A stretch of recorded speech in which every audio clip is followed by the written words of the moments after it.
नमस्कार, मैं शारदा पांडे आसान ज़िंदगी के इस एपिसोड में आपका स्वागत करती हूँ। आज मैं आपको बताऊँगी भीष्म पंचक के बारे में। कई दर्शक हमसे पूछे हैं कि भीष्म पंचक के बारे में, व्रत के बारे में बताइए, तो उसके लिए मैं वीडियो बनाई हूँ। इसके पहले ये वीडियो आसान ज़िंदगी में नहीं डला हुआ है। जैसे कि मैं बोलती हूँ कि बहुत सारे वीडियो डले हुए हैं, पिछले वीडियो देखो, तो ये इस वीडियो में ये नहीं बोल सकती क्योंकि ये वीडियो डला ही नहीं है। पहली बार डाल रही हूँ भीष्म पंचक का वीडियो। भीष्म पंचक मनाया जाता है कार्तिक महीने के शुक्ल पक्ष की एकादशी से लेकर कार्तिक महीने की पूर्णिमा तक। ये 5 दिनों तक मनाया जाता है। हाँ, ये ज़रूर बोलूँगी कि तुलसी पूजन में यानी कार्तिक का जो नियम दी हूँ इसमें ये ज़रूर बताई हूँ कि आप कार्तिक का पूरा नियम न निभा सकें तो इन 5 दिनों में यानी कि एकादशी से लेकर पूर्णिमा तक जो व्रत पूजा होता है, अगर सिर्फ वही नियम से निभा लें तो पूरे कार्तिक का आपको फल मिलता है। यानी पूरे कार्तिक का स्नान का, दीपदान का, व्रत का, पूजन का जो भी नियम निभाते हैं, इन 5 दिनों के नियम से वो पूरे 1 माह का नियम का फल मिल जाता है। इसको विष्णु पंचक के नाम से यानी पुराणों में विष्णु पंचक के नाम से ही जाना जाता है। लेकिन भीष्म पंचक कैसे पड़ा, इसकी भी कथा है। भीष्म पंचक पितामह भीष्म के नाम से पड़ा। जैसे भीमसेनी एकादशी यानी जो जेठ महीने की एकादशी होती है शुक्ल पक्ष की, वो भीमसेनी के नाम से पड़ा। वैसे ही ये भीष्म पंचक जो कि विष्णु पंचक के नाम से जाना जाता था पहले, बाद में इसको भीष्म पंचक का भी नाम दिया गया। वो क्यों? क्योंकि भीष्म पितामह महाभारत काल में जब युद्ध हुआ था 18 दिनों का, उन दिनों में जब तीरों के सैया पर भीष्म पितामह जी सूर्य उत्तरायण होने का इंतजार कर रहे थे, यानी तीरों के सैया पर वो सोए हुए थे, सूर्य दक्षिणायन में थे, सूर्य उत्तरायण मकर संक्रांति को होते तभी उसी समय भीष्म पितामह जी अपने प्राण को त्यागे थे, देह को त्यागे थे। तो इसी के इंतजार में थे। तो भगवान श्री कृष्ण जी पांडवों को भेजे कि भीष्म पितामह से जाओ ज्ञान प्राप्त कराओ। तो भीष्म पितामह 5 दिनों में यानी एकादशी से लेकर कार्तिक महीने की शुक्ल पक्ष की एकादशी से लेकर पूर्णिमा तक 5 पांडवों को ज्ञान दिए। अर्थ, मोक्ष, धर्म, कर्म, राज्य चलाना कैसे चलाया जाता है, कैसे रहा जाता, पूरी नीति, राजनीति सब पांडवों को बताए। कृष्ण भगवान खुश होके इन 5 दिनों में जो भीष्म पितामह पांडवों को ज्ञान दिए, तो विष्णु पंचक तो है ही नाम इसका, भीष्म पंचक भी नाम पड़ गया।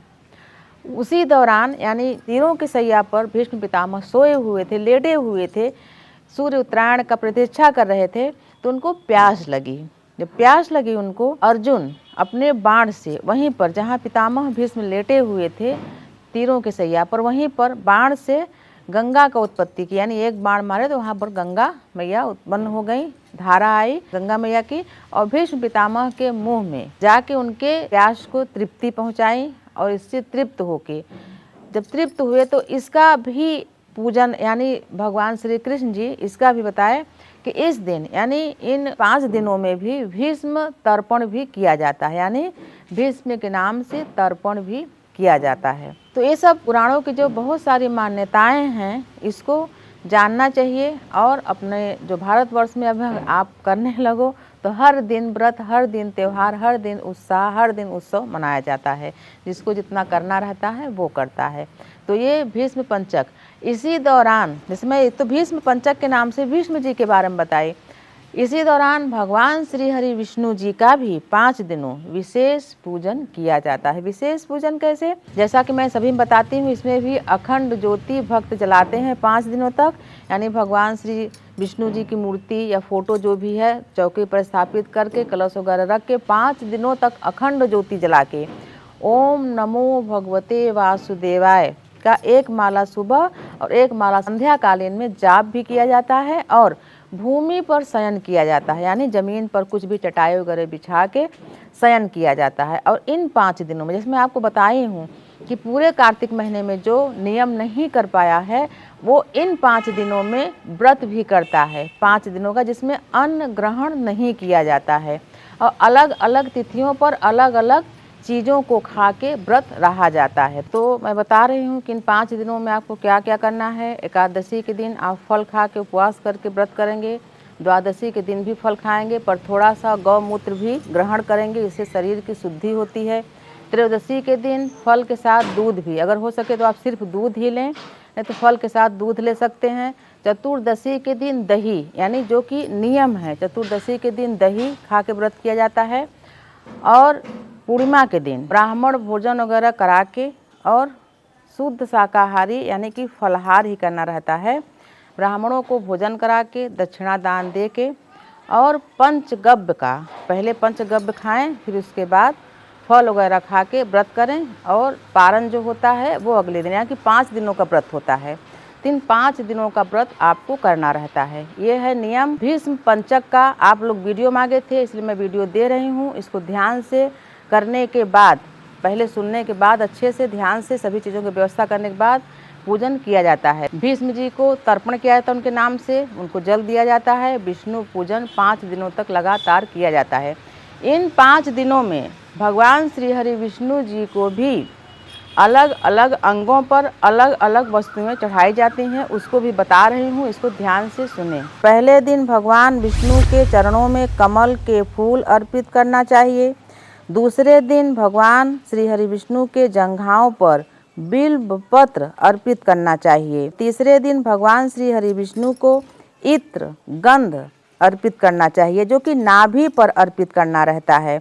चौथे दिन भगवान श्री हरि विष्णु के कंधे पर जवा कुसुम के फूल अर्पित करना चाहिए।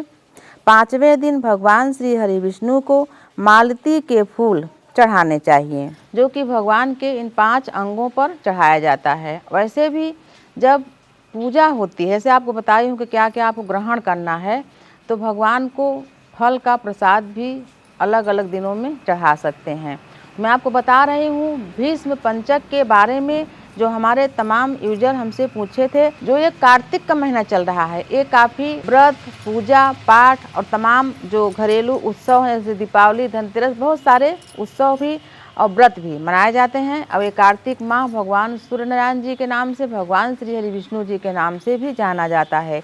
तो इस कार्तिक मास में जो 1 महीने का नियम नहीं निभा पाए हैं, या जो 1 महीने का नियम निभाने का संकल्प लेकर नियम को नहीं निभा पाए हैं, वो अपने मन में बिल्कुल भी खिन्नता प्रकट न करें।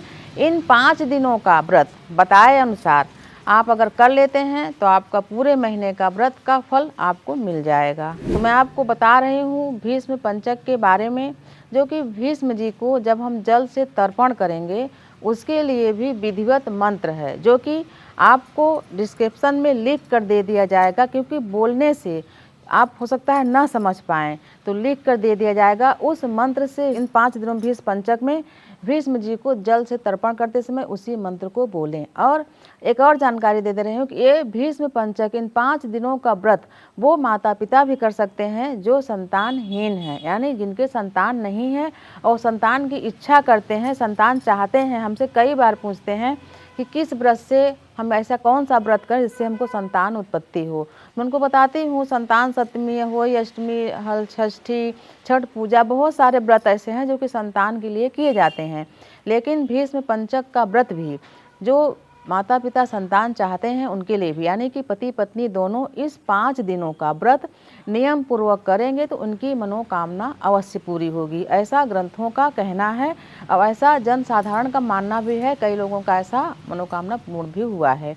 तो मैं आपको भीष्म पंचक के बारे में जो हमारे पास जानकारी थी आपको दी हूँ। जैसे कि अभी कार्तिक महीना चल रहा है, तो तमाम लोग बोलते हैं कि तुलसी विवाह हमको विधिवत करना है, या तुलसी विवाह करके तुलसी दान देना है, तमाम चीज़ें बोलते हैं। मैं बोली अगर कोई भी अगर पूजा आप पंडित जी से कराते हो तो काफ़ी विधिवत होता है। पंडित जी नहीं आते हैं तो हम लोग जो भी मंत्र साधारण रहता है उनको जप के पूजा कर लेते हैं।